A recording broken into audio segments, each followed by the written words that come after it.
Hey, everybody. Tim here, Gray Man Poda, amateur radio call sign, November Whiskey 9 Foxtrot. Guys, gals, it is Wednesday night, and you are here for the Ham Radio Kids Table live stream.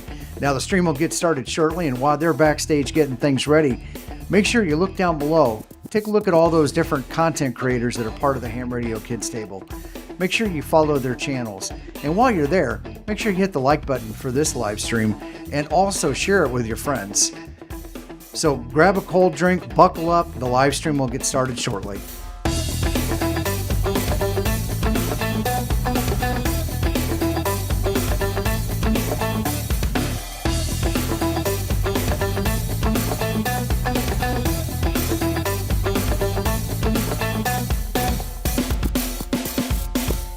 Hey, this is Luke, K9RFL out of Illinois. You're watching the Ham Radio Kids Table.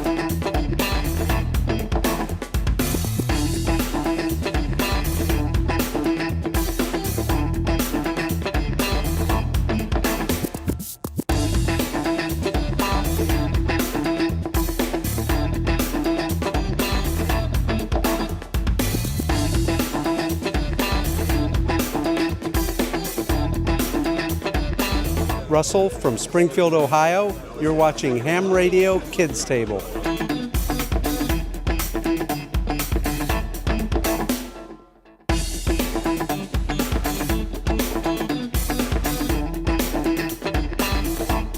My name's Tyler Robbins. I'm KM4 SFM from Section, Alabama, and you're watching the Ham Radio Kids Table. And take radio!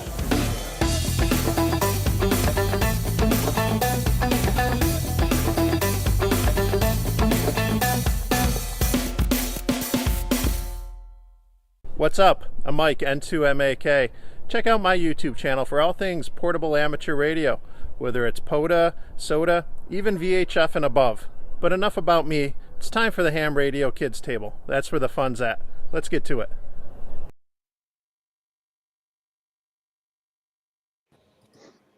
Well, good after evening, noon, everybody, and welcome to the Ham Radio. Your card. Wow! Your cards. See, gosh, I'm sorry. I don't even Excuses. I didn't even think about it, and then all I saw was Vince's face looking at me like, oh my God, I am so proud of him. So, Yes, I know. all that requires. Oh, golly. I have a tear coming down my face. Well, hey, everybody, welcome to the Ham Radio Kids Table. We are back here on another Wednesday night, and tonight we have Mark, November 6th. Fred? No, Bruce. We're going to call you Bruce tonight, right? All right. Mark. We're all Bruce's tonight, just to keep things simple. Okay, absolutely. Bruce, November 6th. Oh, gosh, dang it. Mike, Mark. It's on the screen. Thomas. It's on the screen. Thomas. Mike Tango Sierra. Oh, Like yeah. Thomas Smith. I am in the It's on the Initials screen. Has Call Sign Club. Mark Thomas Smith. Oh, There you MTS, go. November 6th. Mike Tango darn Sierra. it. That was going to be the giveaway question was if anybody could pick your middle name out. No. No. Well, too late. I was going to see what kind of T names we were going to get to go along with Mark, but everybody, Mark from Halibut Electronics is here with us. What'd you say? Would you Freddie say Mac? Freddie? Freddie Mac? I said Tiberius. That was one of the Tiberius. things I was thinking of when I was putting Yeah. that together. It's like, I wonder if he's a Tiberius. But Alas, my parents were not that nerdy. Oh well. so if you've been around the ham radio community for a while, you've probably stumbled across something Mark has done. I first stumbled across Mark when I was having common mode current RFI problems in my shack. And I found a video where Mark was doing a presentation, and I'm going to guess it was probably something that was recorded during COVID for one of the many online ham fests and activities. And QFO today, Ham Expo. the Ham Expo. Yeah. Mhm. And actually it kind of, I'm moving around, moving some stuff. I hooked up a new antenna and I started having some RFI problems. And I thought, you know what, this would be a good conversation to get Mark back in here and talk about that a little bit. But before we do that, Mark, could you tell us a little bit about yourself and some of what you've got going on? Sure. My name is Mark. I'm 6'2", 350 pounds. I like long walks on the beach. And Mhm. oh, that's not what you meant. Oh, no. You got Yeah, pina Mark. coladas in the I rain? sometimes go by Smitty. Halibut has been kind of my brand since I was a kid. I won't tell the story here unless you guys ask, but it's boring. It basically roots in just for the halibut. But yeah, I've been a ham since 1992. I've always kind of had electronics as a hobby, but my primary career was doing IT work, network engineering, system administration, application administration, a little bit of software development, that kind of stuff. I generally summarize what I did as I make the internet work. Um, and I did that for 30 years, long darn time. And then stuff happened in 2021. Won't go into those details here, but I started a electronics company called Halibut Electronics during a global semiconductor shortage because that seemed less stressful than what I was doing at my day job at the time. And yeah, so my first product was this common mode current choke test rig that we'll be talking about tonight. Because I gave that presentation at the CUSA Today Ham Expo talking about common mode, and I wanted a way to be able to measure the chokes that I was talking about. And so I designed, or I kind of hacked together this box to be able to do those measurements. And the most common question I got from that presentation was, where do I buy that? And I'm like, no, I'm not in the business selling kits or anything like that. So I didn't want to get into that business. And then just a few months later, wackiness ensued. And what do you know? I am in the business of selling kits. So that was the first kit I put together. And it's actually a good kit. I own that kit, and I did a video. It's probably been about a year and a half, maybe almost 2 years ago, on testing common mode current chokes and their effectiveness. And it kind of because I like to teach through demonstration. Mike Kate MRD had a video where somebody had asked about the chokes that are on the end of ABR coax. And, is 2 better than 3? Is 3 better than 4 or 5? And so, and I figured, you know what, that's a great question. And I used that as the premise for that video. That's probably been my most viewed video. And it's great knowledge to have in amateur radio. I mean, you're not getting away from common mode current. So how do you deal with it? And, there's tons of chokes out there, whether you buy one or build one, how do you know it's effective? And so that's where something like this comes into play. Yeah. I saw lots of conventional wisdom that and because we'll get into this when we get into the technical details if we want to, but common mode is not easy to measure because it's what we don't want. We want differential mode, which is the other kind of current. And all the differential mode is on the inside of the coax. And that's really what we want in all cases. So all of our test equipment is doing differential mode because that's the kind of current we want. Measuring common mode on the outside of your coax, that's kind of the whole point of coax, is to keep things on the inside. So none of our test gear is measuring stuff on the outside. And so there's lots of conventional wisdom about what kinds of common mode chokes to use and build and how you build them and all that. And I wanted to be able to measure those different designs. And I found that some worked and some didn't. So, yeah. I've left you speechless already. And Tim's muted. Well, and Tim is locally muted. So, Mark, I mean, the great thing about that common mode current choke test rig, did I say it right? Yes. Oh, man. So the background is like in 2023, Mark and I stood in the booth together, and I had to learn how to say that. And I'm afraid every time I say it, I'm going to screw it up. I am terrible at naming products. We'll start with that. But the wonderful thing about it is it just makes it kind of like a one-stop shop to loop in the choke under test and get it out to your Nano VNA or the Russian version, the Nanovina, or your favorite VNA. to see exactly what the curve is, right? It's brilliantly designed, and the newest version of it. I mean, you've come out with what, 3 versions, if I remember now. It's version 3 only because the first 2 that I designed for the presentation, I called them V1 and V2. So the only version that I've ever sold was a version 3. There have been a few very minor changes to version 3. But yeah. And they've got, 50 ohm dummy loads on them, and non-inductive dummy loads and all the rest. Yeah, it's been a fun little build for you. Yeah, I've sold hundreds of them, if not 1,000 at this point. I haven't actually gone back and done the math.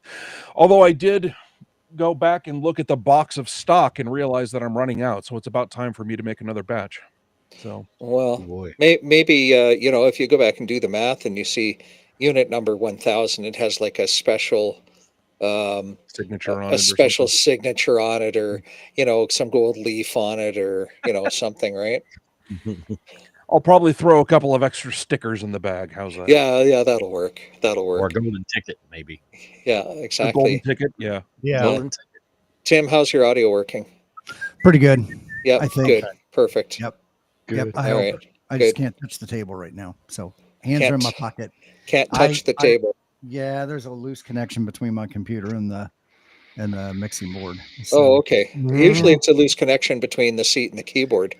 Well, so I'm between glad to my see brain and that's not it this time. my brain and my mouth. So Yeah.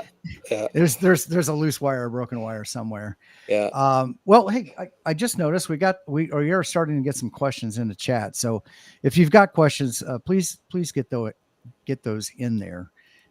And we'll get them marked and kind of go through them here just in a little bit.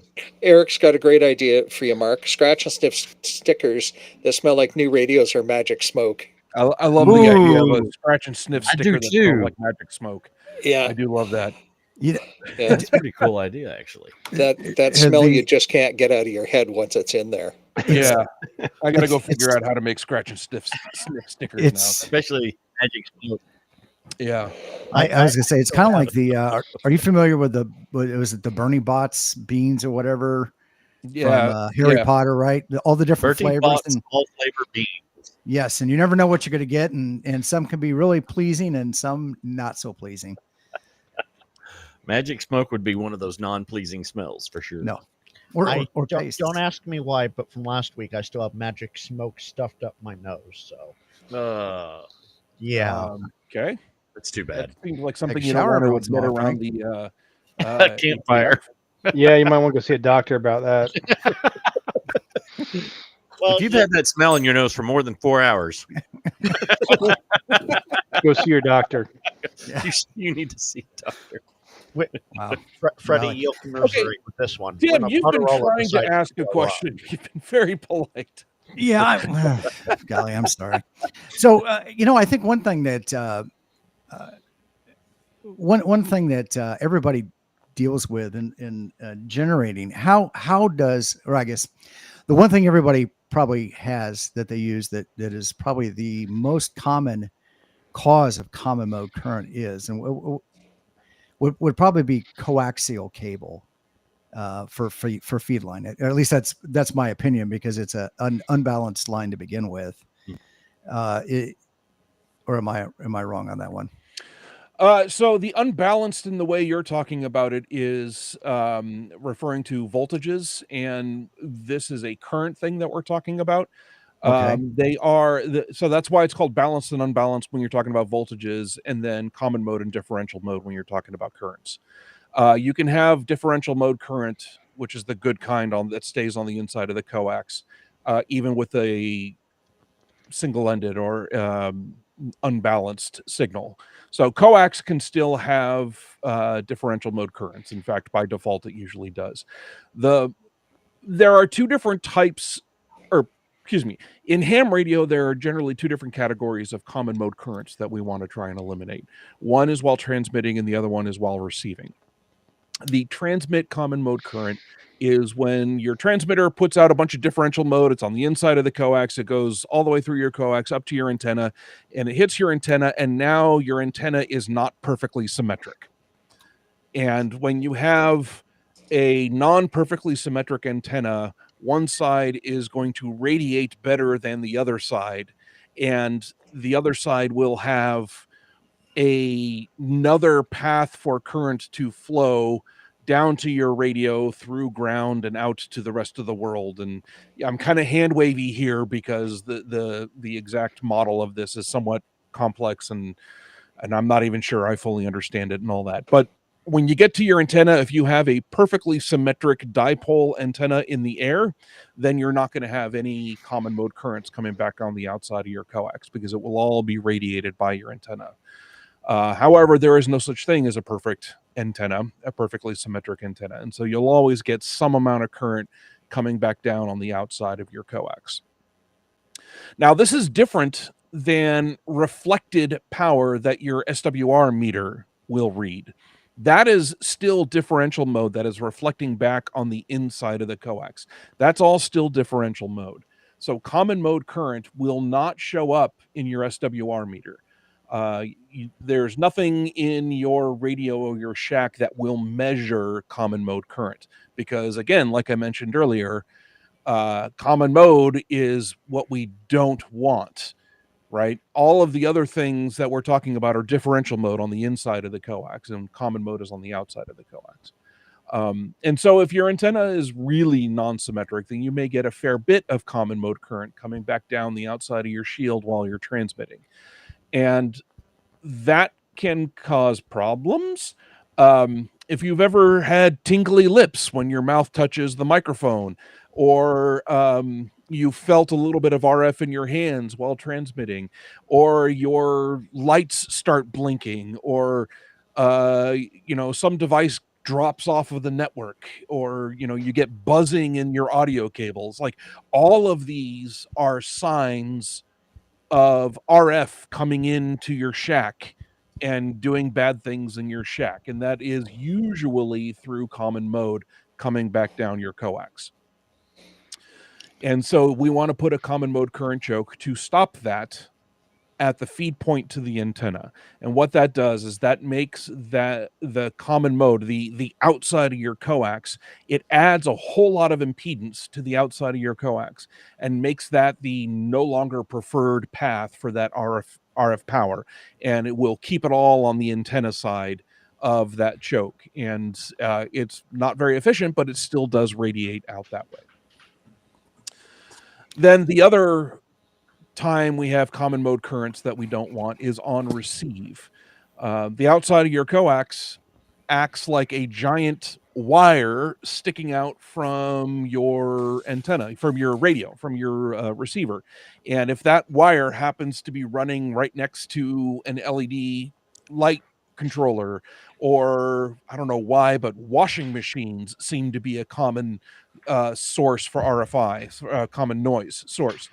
Some other source of noise around your house, and if it's right near that coax, even if your antenna is 100 feet away, but if the coax runs right near that noise source, you'll get a lot of that noise in on the shield of your antenna. And when that energy comes down and hits the feed point of your radio, if you had a perfect ground, 0 ohm ground, superconducting ground, all of that current would just go straight to ground and it would never touch your radio. But again, there's no such thing as a perfect ground.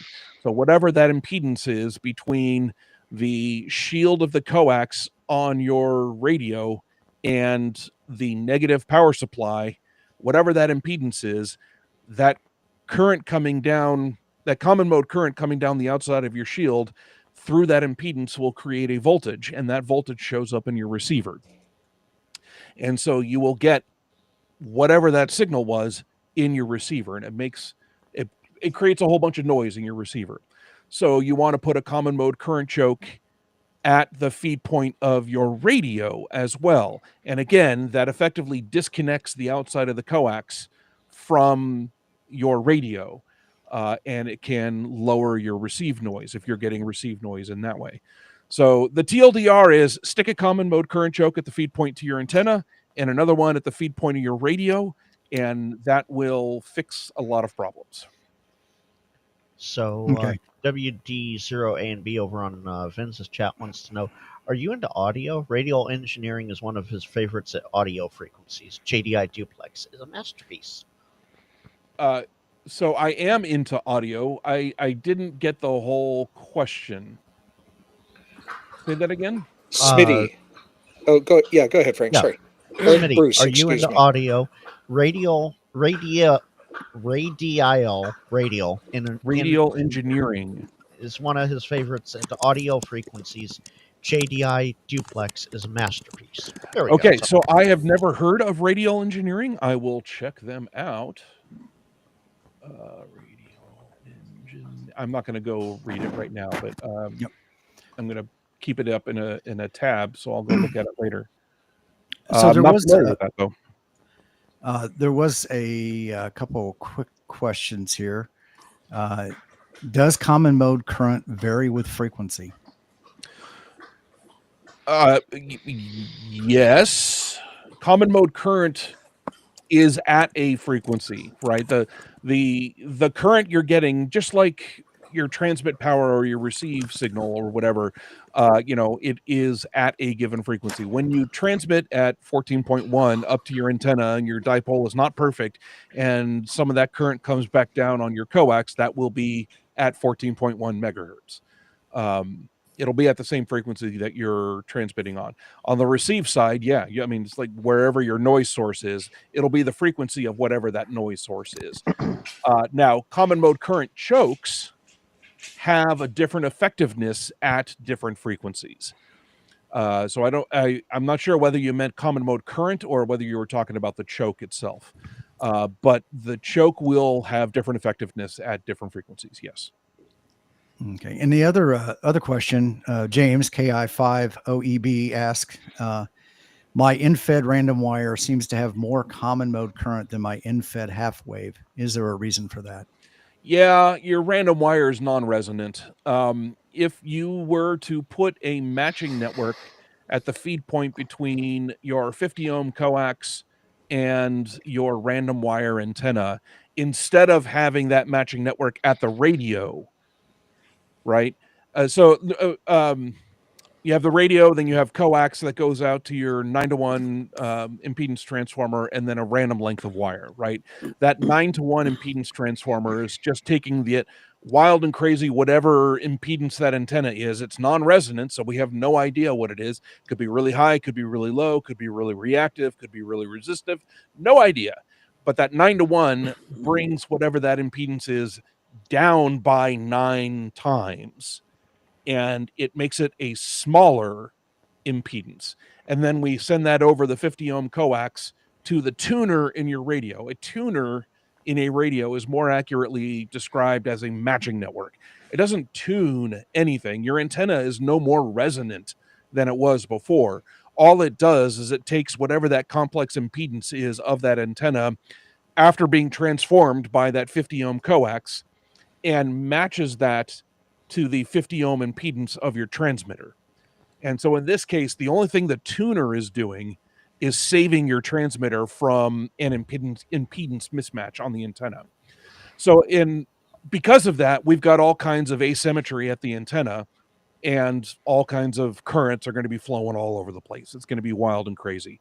If you were to take that tuner and put it at the feed point of the antenna and match your antenna to 50 ohms resistive, like the coax is and your antenna is, you might get less common mode current, because it won't be all herky-jerky all over the place when it tries to go over the coax. I would still recommend putting a choke there at the feed point of the antenna, but yeah. The tuning network at the radio with a bunch of coax and then a random wire, that's always going to be a compromise. You can put a common mode current choke at the antenna if you wanted, but it's the random wire is going to be using that coax as part of the antenna system, which is inherently common mode.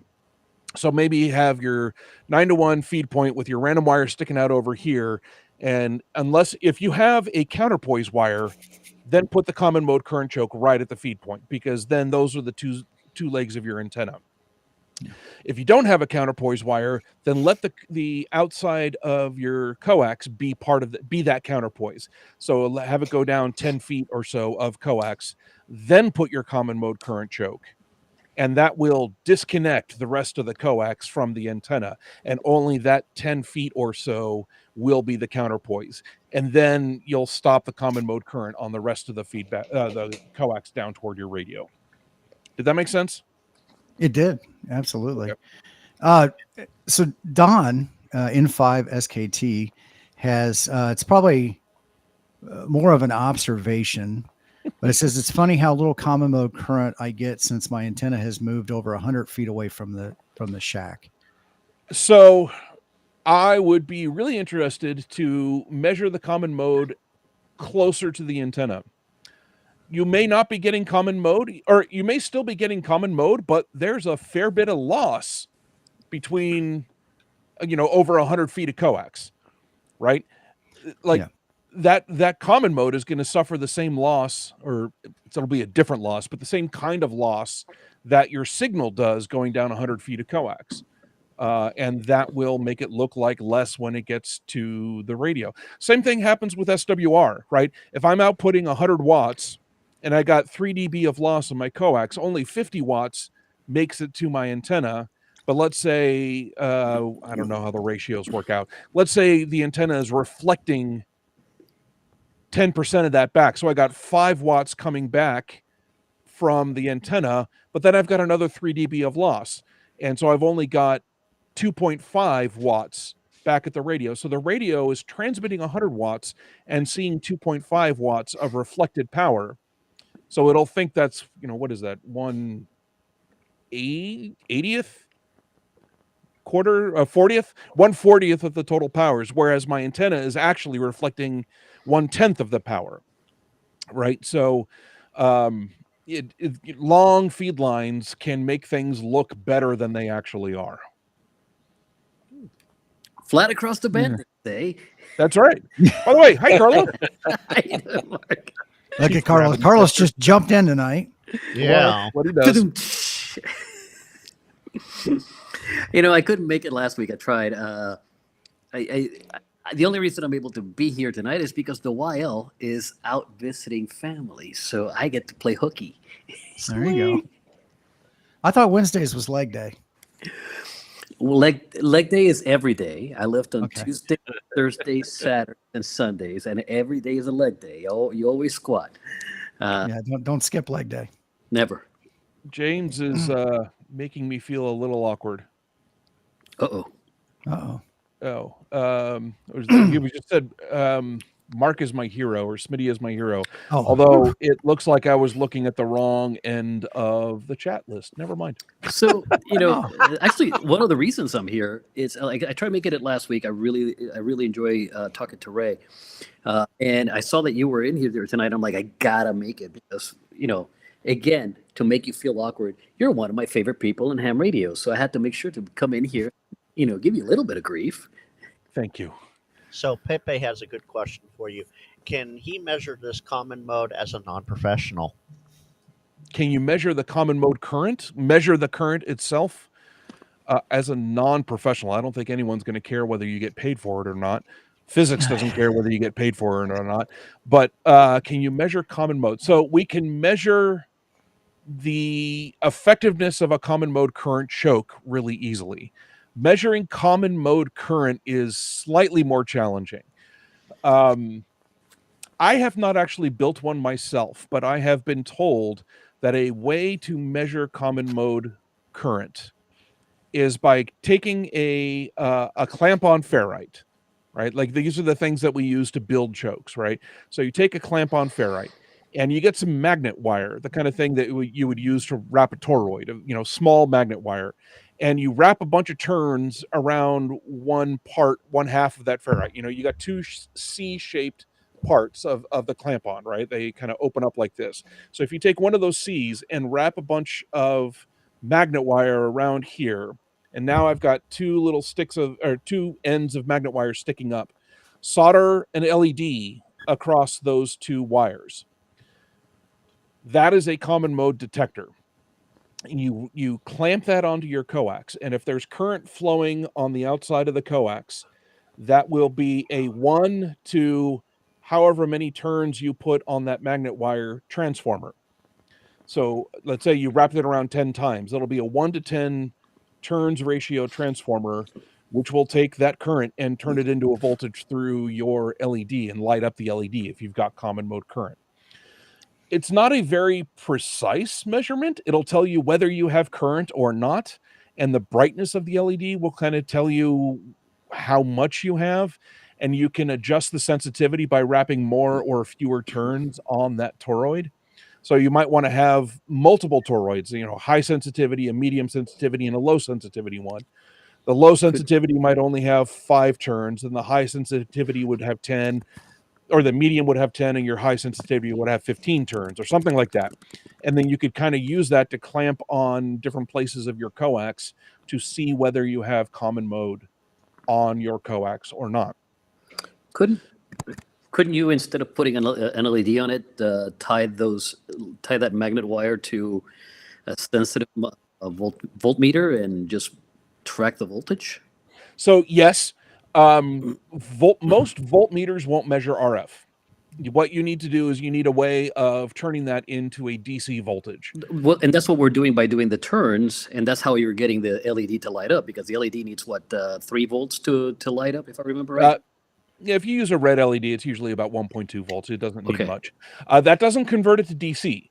The transformer takes the current and changes the impedance of the current. So it takes the power that's coming down the coax and makes that power more voltage than current. When you go up in turns ratio like that, it makes it a higher impedance.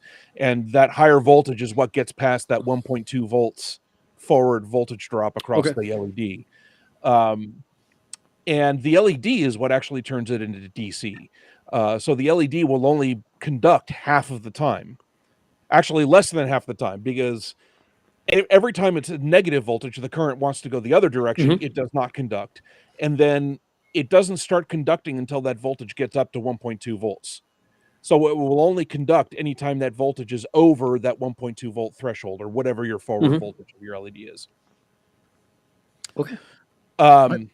So if you wanted to hook it up to an oscilloscope, something that could see the RF, that would definitely do it. Okay. And you'd be able to measure the voltage of the common mode after it's been transformed by that 1 to however many turns transformer. And you could do that to measure it. And I'm assuming use the number of turns as the multiplier. The voltage multiplier would actually be the number of turns squared.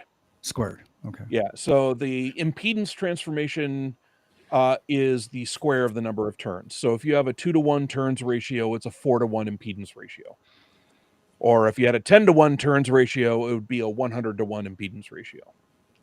So there you go, Pepe. I hope that helps answer the question for you. And Carlos, apparently Don didn't see your subtitle correctly. He thought it said Chief Gravy Tester. I do like to test gravy. Gravy is delicious.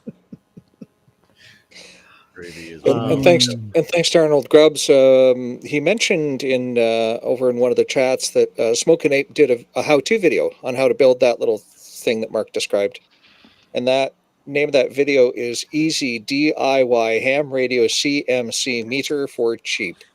Nice. That's over on your side, Vince. Hey, yes, Frank, it is. Can you grab that and put a link in the chat? And now, of course, when Frank posts that, everybody has to go watch it after the live stream. Of course. Yes. And Mac, we are of course talking about Decepticons because they are the best Transformers. Yes. Yeah, Mike, why aren't you in here? Well, Mike's got some family stuff going on tonight. Okay. Yeah, indeed. I tried building one of those little CMC detector widgets, and I didn't get anything. And then I later learned I had ground looping problems. And RF in the shack, but not common mode. Yeah. So that was kind of interesting. See, anytime I transmit on 80 meters, my garage door opens. That's well, the other thing to note is that RF in your shack is not always common mode or caused by common mode. You know, right. You'll have an antenna, and that antenna is putting out a whole lot of energy, and there are wires in your shack, and those wires can receive that energy. That doesn't mean that it's coming back down the outside of your coax into your shack. It could just be that your antenna is radiating into your shack. And that kind of stuff is improved by grounding and shielding and whatever else. But Wrap your RF shack in tinfoil. Yeah. And ground it. That's You know, about what I'm ready you know, to do. you know, living in Indiana is kind of easy. Easy. My garage is made out of metal, and it's got a metal ceiling and some big ass Faraday cage. So I ground that wall and I'm good to go. That's right. You ever see the movie Enemy of the State? Oh yeah. Oh yeah. Yeah, where he's got that copper mesh room that he does all his work in.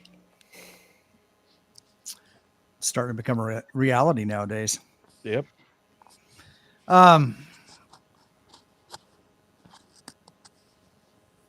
So yep. Yeah, I was just going through here, and I was thinking about the common mode current choke test rig. Where can people find these? electronics.halibut.com/CMCC or CMCCTR. Just go to electronics.halibut.com. It'll be on the homepage. It's a great little kit. And Jeff dropped the link a couple times. I've dropped the link a couple times. So if you missed it, that's your problem. No, Frank, come on, be a little bit more accommodating than that. Yeah. We're sorry, it's your problem. Don't But be the an fact alpha that I drop hotel. it 3 times in a row back to back, and Jeff's done it like 5 times now. Thank you. So there's like 7 back to back. If you miss it, something's wrong with chat. And I did it 5 minutes ago too. Right. So actually, something I will point out, Vince, you were talking about getting RF in cables that were not your coax cables, like audio cables and USB and whatever else. I also sell a version of the common mode current choke test rig that I call my digital version, where it's the exact same thing as the RF version, but it has different connectors on it. So if you ever need to build a choke on an Ethernet cable or a USB cable or an audio cable, 3.5 millimeter audio cable, or Anderson power poles, the digital RF common mode current choke test rig kit has all of those sockets on it. So you can measure chokes on things other than coax. I was literally working with that kit today. Okay, so Tim, would you please bring up my screen share? According to Jimmy, PRK Radio, the site is down, but it's up. It's good. Yeah, I got it too. You might want to try to reboot your computer. Yeah, try rebooting your computer. Unplug it, plug it back in again. Have you done a factory reset? There you go, Tim. Pick it up and shake it. Have you nuked and paved yet? Tim, RM-RF. Sorry, never mind. Yeah, RM the RF in your shack. Yeah. Follow this. Yeah, don't forget the star. Make sure you sudo it first, though. Yeah. Don't forget the star. You want to get all that RF out of there. Now, is it sudo or sudo? It's sudo. That's something to ask. It's whichever one makes you a sandwich. There you go. What does a super user do? Sudo. Sudo. You said sudo just a second ago. I say it both. Studio. Pissed off. Yeah. You say tomato, I say potato. Okay. Okay. Disgusting. But we all agree on coffee, and that's the important part. There you go. Amen, brother. Preach the word. Nighttime coffee. Yeah. So Jason Lockwood's saying that his infit halfway turns on his headlights in his car. Oh, nice. So real quick in the chat, if you've experienced common mode current in your shack or when you're out doing a portable operation, drop in the chat something that it's turned on or done. I think I'm like Steve K4 AFL down in South Carolina. His oven turns on when he's on 40 meters. Yeah. Well, that's helpful if he throws in the chicken fingers, then keys up on 40. I mean, he doesn't have to go to the kitchen twice. There you go.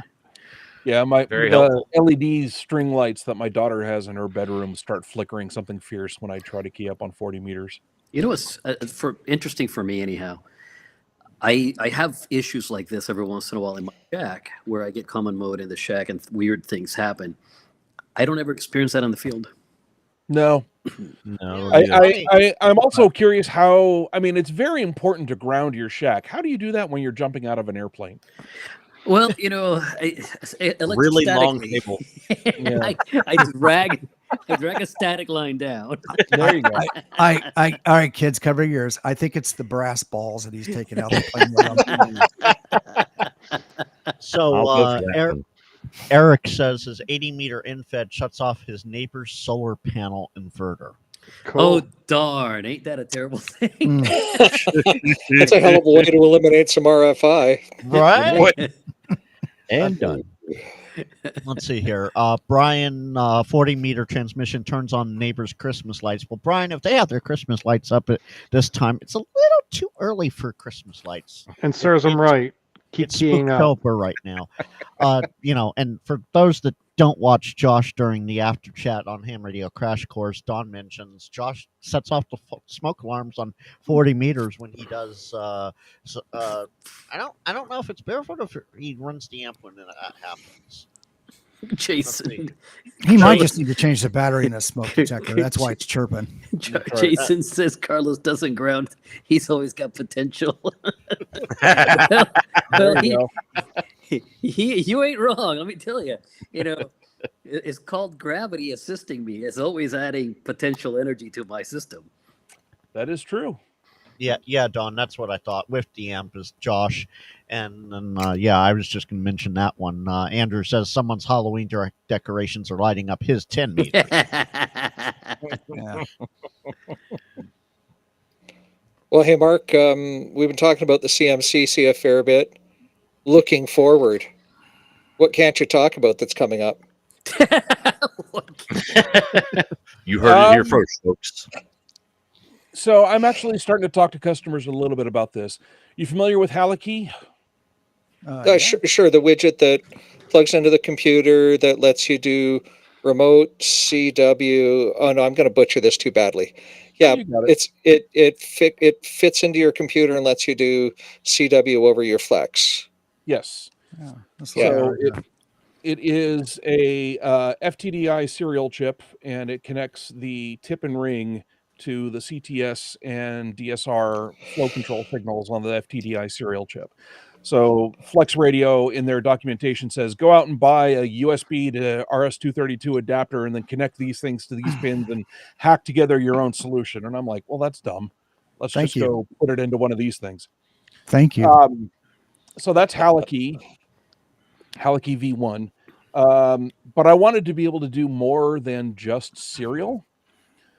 Because iOS does not give you access to a serial port on the phone, and so it will never work with iOS devices, iPads, iPhones, Smart SDR there. And same with browsers. Browsers can get access to a serial port, but I don't think they can get access to flow control signals. And so remote ham radio and Smart SDR for Mac and iOS and all that, they have kind of defined MIDI sequences that are used for triggering various different things. And so I wanted to add MIDI to Haliki, but you can't do MIDI on a FTDI serial chip. You need a microcontroller to be able to do MIDI. And so I replaced the FTDI serial chip with an RP2040, the Raspberry Pi microcontroller. They're about $1 a piece. They're redonkulously powerful. And they work great for this use case. While doing so, they URP microphone kits. Yeah. I'll have to look at that one in a second. While doing so, I had to go add some functionality to the tiny USB library that all of the Arduino world uses because they had the ability, they implemented the ability to trigger some flow control, but not all of it. So I had to go in and add the ability to trigger the other flow control signals that I wanted to use. But the USB specification, the CDC part of the USB specification, which is the serial port, We're doing USB. We're going to make standard interfaces for all the things under the sun. You got standard sound, we got standard keyboard and mouse, right? You don't have to install drivers for any of this stuff. We're going to define a standard. That standard does not include the CTS flow control signal, clear to send. It includes all the other flow control signals, but not CTS. There is no way to trigger a CTS using the CDC standard USB protocol. This is why when you get an FTDI serial chip, you need to install a driver in your operating system because they are not using the standard. They can't use the standard to implement a full RS-232 interface. So they have to implement their own USB protocol, and you have to install a driver in the operating system for this to work. So the USB specification lacks the ability to trigger this one flow control signal. Guess which flow control signal is the one flow control signal that SmartSDR for Windows uses to trigger a PTT. The only flow control signal that they will look at is CTS. The one signal that I cannot trigger with a microcontroller over USB. So Halakey V1 will work with SmartSDR for Windows and SmartSDR for Mac, but not remote ham radio, not SmartSDR for iPhone or iPad or any other future application that I may want to implement it for. Halakey V2 will work with all of those applications, but not SmartSDR for Windows. Oh my God. Because it doesn't, is that because it doesn't recognize MIDI? SmartSDR for Windows does not do MIDI. They don't have a Yeah, I keyer know. built in. So the only thing that SmartSDR for Windows will do is a PTT. It'll use it as a Push talk, PTT. And the only way they can trigger the PTT is by triggering a CTS, the clear to send, on a serial port. And that is the one signal I cannot do on a microcontroller. Have you So- seen the mini key that Aura N6ARA has? So It's I got- looked on his website just yesterday because I needed a new key. Yeah. That's USB-C on one side and paddles on the other? Exactly. Okay. Are you sure that's released? Oh yeah, it's. I bought it off the site probably six months ago. So while you're looking that up, Mark, Eric says, so if a serial cable is bad, does it go snap, crackle, pop? If a serial oh, I got you. Wah, wah. That's terrible, man. Little IT humor there. Yeah, there we go. Terrible. Focus is on little. That's Eric for you. I don't see that on his website right now.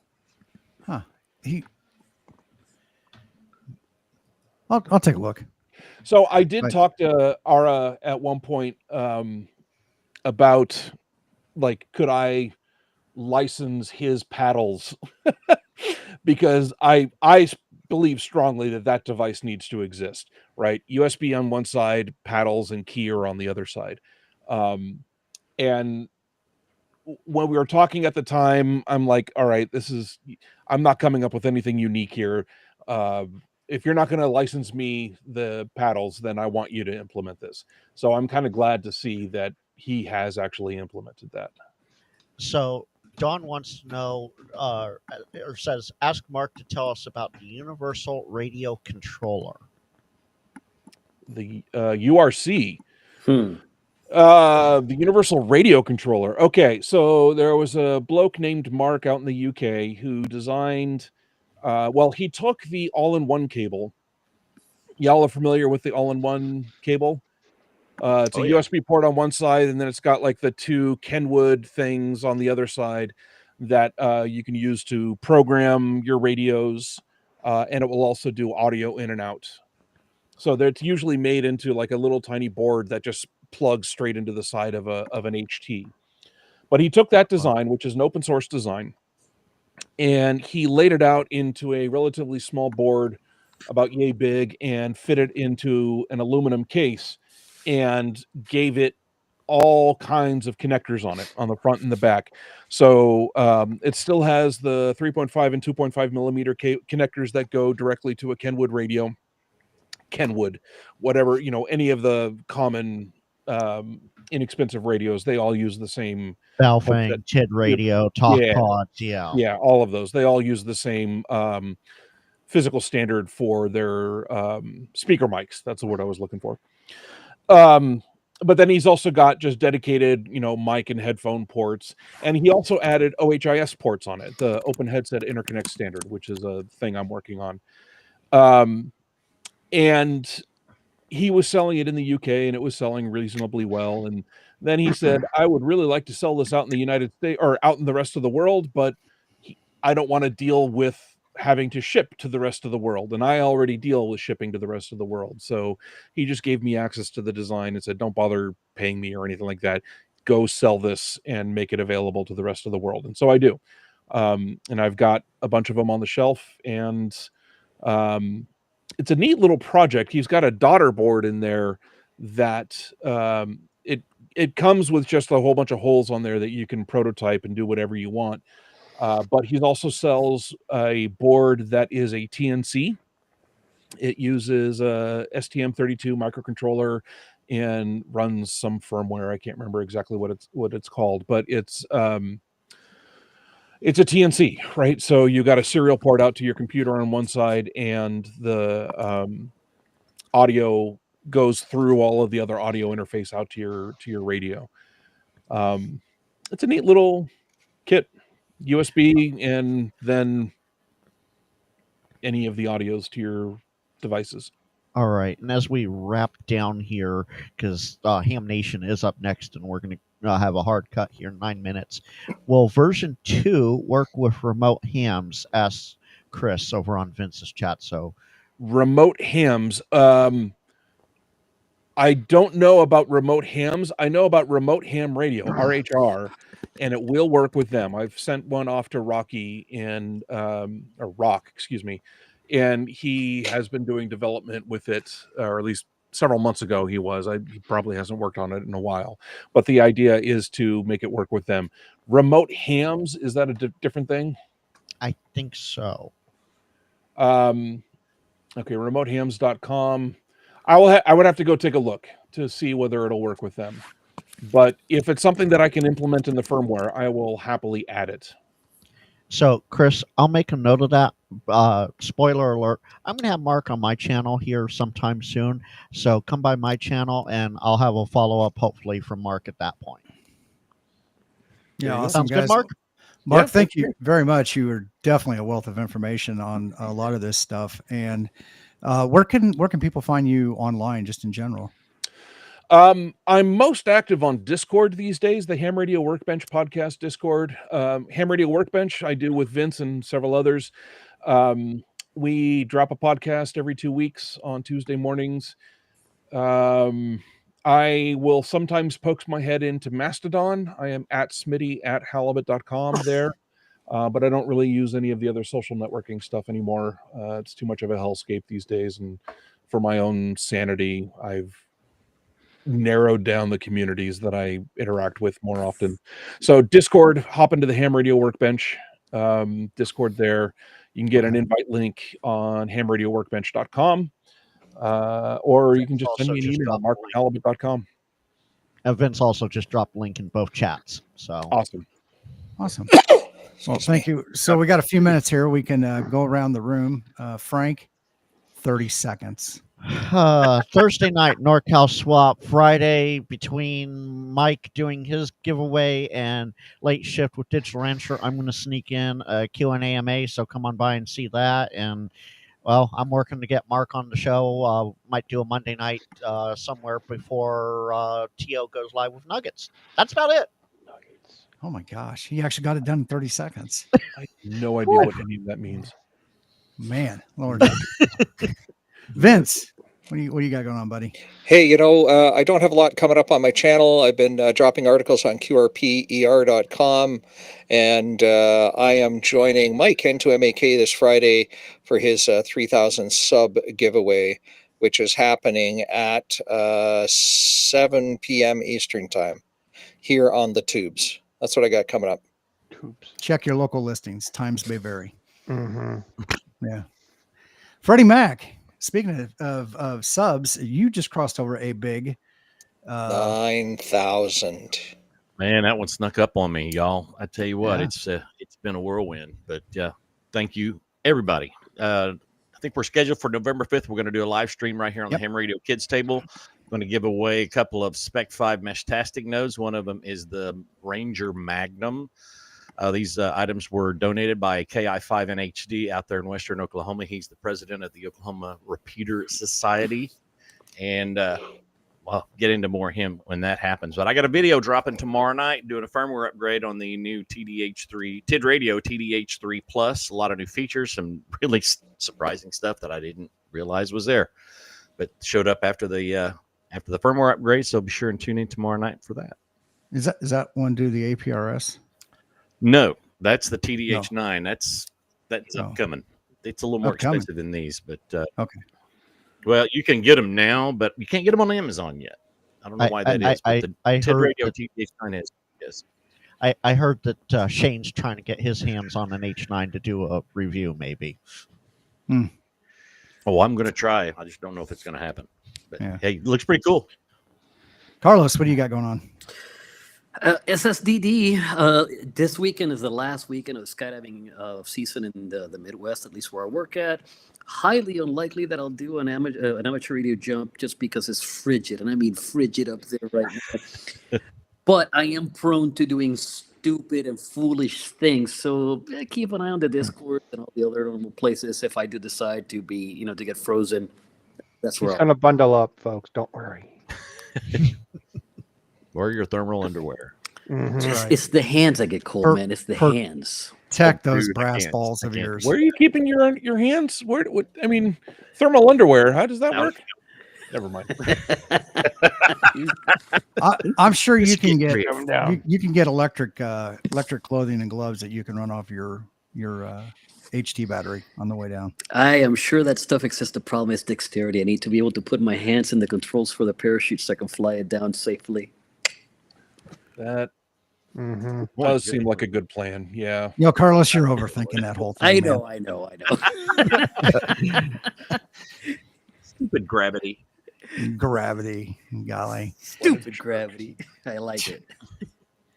Jeff, what do you got going on? Working on some videos, got some more ideas.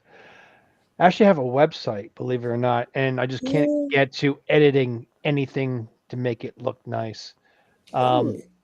K3JRZ.com, but it's just like the basic stuff that the initial thing got set up. I haven't edited anything yet much, but eventually that will have some stuff on there. Video coming up, got to work on that. Really busy with work this week. We're missing someone, and it's like Christmas time. Everyone's requesting stuff, so been quite busy with stuff. So yeah, that reminded me. VE6LK.com/shop got a facelift recently. Ooh. I don't know how you people do all this and all stuff, and all the tariff stuff got all figured out too. I was going to ask. I saw Ham Radio rookie. Gosh, I can't think of his name. Yep, Ben. Ben in his just recent email, he posted that he's able to bypass the tariff stuff now to get product inside the United States. Bypass is the wrong word, but he's able to ship free of tariff because of the classification of his goods. Gotcha. We both still have to obey the tariff laws. Yeah. Well, okay. Yeah. Last thing we want to be doing is saying on a live stream, "Oh yeah, we got a way around that damn thing." Yeah. To try and save us from that particular topic, Jeff, I did want to point out that I can highly recommend not working for somebody else. Oh yeah, definitely. Yeah, it's worked really well for me. Unless you want to get paid, that hasn't worked out so well. But, equation don't compute. Getting paid is I've overrated. done this for almost 4 years now, and I still only make about $100 a week. Well, I thought about selling my body Yeah, know, all right. kind of That'll thing. make it But up. Yeah, we're okay. gonna work All it right, out. guys. Gotta keep this G-rated. Ladies and gentlemen, thank you for coming to the Ham Radio Kids Table. Please go visit Ham Nation. They are up next. I have been dropping the links in some of the chats. Yep. And And, I have to. See y'all Don't next forget, we week. got Thursday night videos dropping. Ham Radio, what is? I started to say Ham Radio Clubhouse. Sorry. Coffee and Ham Radio is tomorrow night. All the Friday night live streams, Frank and Digital Rancher have got theirs going on. And then Saturday And Mike. Sunday is. And Mike. Yep. On Friday. Oh, God, yes, Mike. I forgot about Mike. So Yeah. until then, everybody, have a great night. 73. See ya. See ya.